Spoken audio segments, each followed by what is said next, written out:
Hello student, मैं हूं नरेश प्रियानी, आपका एजुकेटर।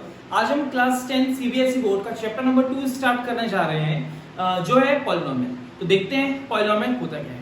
सबसे पहले अगर आप पॉलिनोमियल की बेसिक डेफिनेशन समझें तो पॉलिनोमियल में एक वर्ड आ रहा है जिसका मतलब है पॉली, और पॉली का मतलब होता है मेनी। इट मींस पॉलिनोमियल वो होता है जिसमें बहुत सारे या मेनी टर्म्स होते हैं। अब देखते हैं टर्म्स क्या है। सपोज मैंने यहाँ पे एक अलजेब्रिक एक्सप्रेशन लिखा हुआ है, इसमें आपको दो चीजें दिख रही हैं। सबसे पहले ये एक नंबर है जिसको बोलते हैं अपन कांस्टेंट, और ये एक इंग्लिश का अल्फाबेट है जो कि यहाँ पे परफॉर्म कर रहा है वेरिएबल का काम। तो वेरिएबल क्या होता है? सबसे पहले अगर आपने किसी भी मैथ्स में किसी भी नंबर के साथ एक अल्फाबेट लगाया तो उस अल्फाबेट को वेरिएबल बोलते हैं। वेरिएबल का मतलब ये होता है जिसकी वैल्यू क्वेश्चन के अकॉर्डिंग चेंज होती है। जैसे जब आप क्वेश्चन सॉल्व करेंगे आप देखेंगे किसी क्वेश्चन में x की वैल्यू 5 आएगी, किसी में 6 आएगी। इट मींस x की वैल्यू क्वेश्चन के अकॉर्डिंग क्या होगी? चेंज होगी। इसीलिए जो भी अल्फाबेट्स होते हैं उनको हम बोलते हैं वेरिएबल। अब कांस्टेंट टर्म का मतलब क्या होता है? जितने भी नंबर है वो सभी क्या हो जाएंगे? Constant term. इनकी वैल्यू फिक्स होती है। जैसे मैंने बोला 4, और 4 की वैल्यू हमेशा 4 ही होगी। इट मींस ये क्या हो गया आपका? कांस्टेंट। तो कांस्टेंट और एक वेरिएबल से मिलके जो चीज बनती है उसको हम क्या बोलते हैं? टर्म बोलते हैं। आई थिंक ये आपको समझ में आ गया होगा। तो ये हो गई आपकी क्या? टर्म। अब अगर इस टाइप की बहुत सारी टर्म्स को हम कंबाइन कर देंगे तो वो जो चीज बनेगी वो हो जाएगा हमारा पॉलिनोमियल। अब ऐसा बिल्कुल जरूरी नहीं है कि कोई टर्म बनने के लिए कांस्टेंट और वेरिएबल दोनों होने चाहिए। अगर किसी इक्वेशन में सिर्फ वेरिएबल लिखा है तो भी वो टर्म होगी, सिर्फ कांस्टेंट लिखा है तो भी वो एक टर्म होगी। तो आइए देखते हैं कि पॉलिनोमियल्स को कितने पार्ट में डिवाइड किया गया है। सबसे पहले मैं थोड़ा बेसिक बताना चाहूंगा कि सपोज ये आपके टर्म है, मुझे इसके साथ लिखनी है दूसरी टर्म। सपोज मैंने दूसरी टर्म क्या लिखा? आपका y। अब पता कैसे चलेगा ये दूसरी टर्म है? अब जब भी दो टर्म रहेंगी उनके बीच में या तो प्लस या तो क्या रहेगा? माइनस का साइन रहेगा। इट मींस अगर दो वैल्यूज के बीच में एक प्लस या माइनस का साइन है, इट मींस वहां पे टर्म कितनी हो गई आपकी? 2। सिमिलरली अगर मैंने यहाँ पे एक और पॉजिटिव साइन लगाया और मैंने यहाँ पे एक वैल्यू लिख दी 3, तो यहाँ पे कितनी टर्म हो गई? 1, 2 और 3। तो यहाँ पे कितनी टर्म हो गई आपकी? 3 टर्म हो गई। आई थिंक आपको समझ में आया होगा। अब देखते हैं पॉलिनोमियल्स का क्लासिफिकेशन। पॉलिनोमियल्स कुछ बेसिक टाइप्स में डिवाइड किया गया है। सबसे पहला है on the basis of term. तो on the basis of terms generally 3 या 4 टाइप में पॉलिनोमियल्स को डिवाइड किया है। फर्स्ट है आपका मोनोमियल। अगर किसी इक्वेशन में सिर्फ एक टर्म है तो उसको हम क्या बोलेंगे? मोनोमियल। अगर किसी इक्वेशन में दो टर्म है, जैसा कि आपको दिख रहा है बीच में एक साइन है, मतलब ये हो गई आपकी फर्स्ट टर्म और ये हो गई आपकी सेकेंड टर्म। तो अगर किसी पॉलिनोमियल में या किसी इक्वेशन में दो टर्म है तो उसे बोलेंगे बाइनोमियल। सिमिलरली यहाँ पे जैसा आपको दिख रहा है एक टर्म, ये हो गई सेकेंड टर्म और ये हो गई थर्ड टर्म। तो 3 टर्म वाले पॉलिनोमियल को क्या बोलेंगे?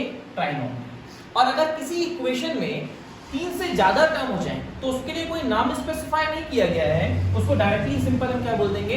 पॉलिनोमियल। ठीक है, तो ये था हमारा पहला क्लासिफिकेशन। देखते हैं सेकंड क्लासिफिकेशन। जो दूसरा क्लासिफिकेशन है पॉलिनोमियल का वो on the basis of degree किया गया है। अब डिग्री क्या होती है मैं समझाता हूँ। सपोज मैंने यहाँ पे एक इक्वेशन लिखी 5x + 4y। यहाँ पे आपको दिख रहा है कि x और y ये क्या है? आपके वेरिएबल, और 5 और 4 ये क्या है? आपके कांस्टेंट। तो हमेशा आपको याद रखना है जब भी क्वेश्चन में आपको डिग्री फाइंड करनी होगी तो आप वेरिएबल की पावर को देखिए। जैसा कि आपको दिख रहा है यहाँ पे x और y के ऊपर कोई पावर नहीं है। कोई पावर नहीं होने का मतलब इन दोनों की पावर क्या है? 1। तो अगर मैं ये पूछूं कि इस पूरी इक्वेशन की हाईएस्ट पावर क्या हुई, तो क्योंकि दोनों ही 1 है तो हाईएस्ट पावर कितनी हो गई? 1। इसीलिए इस पूरी इक्वेशन की डिग्री कितनी हो गई? 1। अगर मैं दूसरा इक्वेशन लिखता हूं, सपोज मैंने लिखा x² + 3x + 2। अब आपको दिख रहा है कि ये x और ये x ये दोनों क्या है? आपके वेरिएबल है। यहाँ पे x की पावर 2 है, यहाँ पे x की पावर क्या है? 1। तो पूरी इक्वेशन की हाईएस्ट पावर क्या हो गई? 2 हो गई। इट मींस इस इक्वेशन की डिग्री कितनी हो गई? 2 हो गई। तो देखते हैं डिग्री के बेसिस पे इक्वेशन को कैसे क्लासिफाई किया गया है। अगर किसी इक्वेशन में जैसा कि आपको दिख रहा है वेरिएबल की पावर 1 है तो उसे बोलते हैं हम लीनियर पॉलिनोमियल या लीनियर इक्वेशन। सेकेंड क्वेश्चन, मान लीजिए ये आपकी एक पॉलिनोमियल लिखा हुआ है, जैसा कि आप देख पा रहे हैं कि x की हाईएस्ट पावर कितनी है, 2 है। हाईएस्ट पावर जब 2 होती है तो उस पॉलिनोमियल को बोलते हैं क्वाड्रेटिक पॉलिनोमियल या क्वाड्रेटिक इक्वेशन। ठीक है, आगे देखते हैं। सपोज एक और इक्वेशन है, इस इक्वेशन में आपको दिख रहा है x की पावर 3, x की पावर 2 और यहाँ पे x की पावर कितनी है, 1। अगर मैं बात करूं हाईएस्ट पावर की, तो इस इक्वेशन में x की हाईएस्ट पावर कितनी है, 3 है। और जब किसी इक्वेशन की हाईएस्ट पावर 3 होती है तो डिग्री कितनी हो जाएगी, 3। और इट मींस इस इक्वेशन को क्या बोलेंगे, क्यूबिक इक्वेशन या क्यूबिक पॉलिनोमियल। तो सिंपल, जो लीनियर इक्वेशन होगी, लीनियर इक्वेशन में हाईएस्ट पावर कितनी होगी, 1, मतलब डिग्री कितनी हो जाएगी, 1। क्यूबिक पॉलिनोमियल में वेरिएबल की हाईएस्ट पावर कितनी होगी, 2, इट मींस डिग्री हो जाएगी 2। और क्वाड्रेटिक में डिग्री हो जाएगी 2। और जो आपका क्यूबिक है, क्यूबिक पॉलिनोमियल में x की हाईएस्ट पावर कितनी हो जाएगी, 3, इसका मतलब डिग्री कितनी हो जाएगी, 3। अगर 3 के ऊपर डिग्री होती है, सपोज अगर डिग्री किसी इक्वेशन की 4 हो जाए तो उसको बोला जाएगा आपका बाई क्वाड्रेटिक पॉलिनोमियल और by quadratic equation. I think आपको यहां तक समझ में आ गया होगा।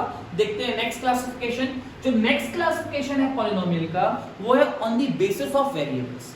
अब एक पॉलिनोमियल में कितने भी वेरिएबल्स हो सकते हैं।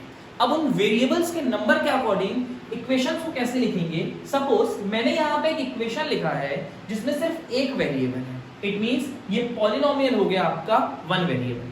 सेकेंड, यहाँ पे आपको दिख रहा है कि जो मैंने इक्वेशन लिखा है उसमें x और y 2 वेरिएबल्स हैं, इट मींस ये हो गया पॉलिनोमियल इन 2 वेरिएबल्स।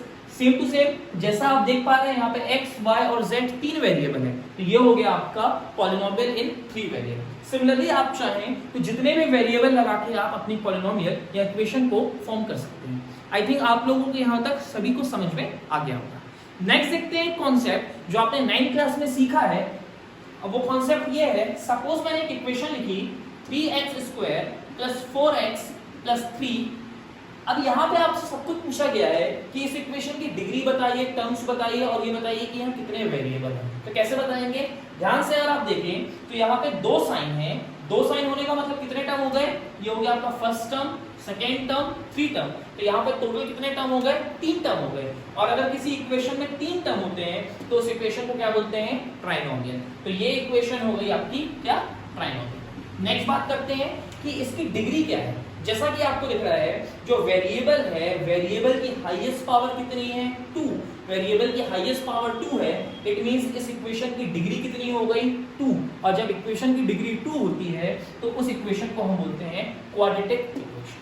ठीक है, देखते हैं इसमें वेरिएबल्स कितने हैं। अगर आप ध्यान से देखें तो यहाँ पे आपको x और x 2 बार लिखा हुआ दिख रहा है, बट वेरिएबल तो एक ही है ना, क्योंकि x का मतलब तो x सिंपल एक ही होता है। ठीक है, तो यहाँ पे टोटल नंबर ऑफ वेरिएबल्स कितने हैं, सिर्फ एक वेरिएबल है, इसीलिए इक्वेशन हो जाएगी इक्वेशन इन 1 वेरिएबल। अब एक चीज और आती है एग्जाम में फाइंड करने के लिए कि किसी वेरिएबल में कोफिशिएंट क्या होता है। कोफिशिएंट का मतलब ये होता है कि किसी इक्वेशन में जो कांस्टेंट वैल्यू या जो वेरिएबल मल्टीप्लाई में लिखा होता है उसी को हम बोलते हैं कोफिशिएंट। जैसे मान लीजिए इस क्वेश्चन में आपसे पूछा है कि what is the coefficient of x²। क्या पूछ रहा है हमसे, x² का कोफिशिएंट क्या है। तो x² के साथ मल्टीप्लाई में कौन सा नंबर लिखा है, वो है 3। तो यहां से आपका x² का कोफिशिएंट क्या हो गया, आपका 3। अगर सपोज पूछा होता कि what is the coefficient of x, अब x के साथ कौन सा नंबर मल्टीप्लाई में है, x के साथ जो नंबर मल्टीप्लाई में है वो है 4। इट मींस यहां से x का कोफिशिएंट क्या हो गया, 4 हो गया। तो इस तरीके से आप किसी भी इक्वेशन में डिग्री, वेरिएबल या कांस्टेंट इजीली फाइंड कर सकते हैं। आई होप आपको ये बेसिक क्लियर हो गया होगा। देखते हैं इसके आगे के कुछ क्वेश्चंस। Thank you.